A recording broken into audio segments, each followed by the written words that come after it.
Welcome back to the show. Welcome back to my guests, Ed Allen and Mal Fletcher. We're talking about the papers. We're rifling through them.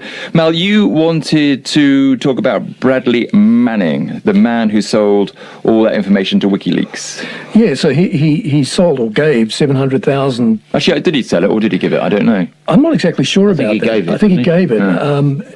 Julian Assange, the head of WikiLeaks, has called Manning the quintessential whistleblower. But in my view, I think he's acted more, in a sense, as an anarchist than a legitimate activist. And there's a difference. An activist has a clear focus on specific targets of change and works in a focused way towards them. And an anarchist is more about, is less selective, is more about let's cause as much embarrassment or disruption as we can.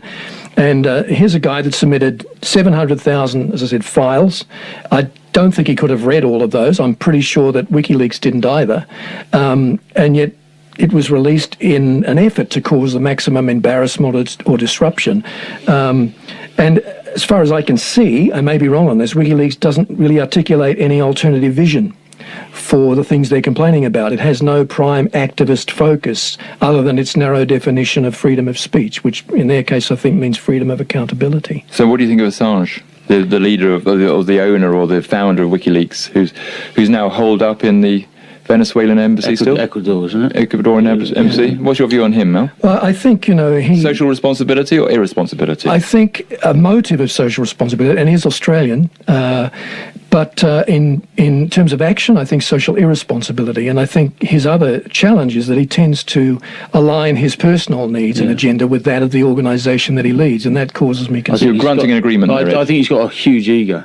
I really do, and I know that he this whole thing with this facing allegations of sexual assault in Sweden. Yeah. But, and he says, I can't go back there because I will be extradited. But, it kind of, it taints his sort of purity, doesn't it? And what do you think of Bradley Manning handing over all those I don't know. files?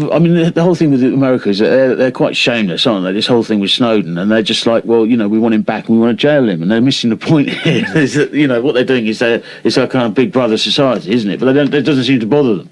So we had Bradley Manning giving away the much of that military information to WikiLeaks. We have Edward Snowden, who was working for American intelligence, giving lots of information about who America's spying on.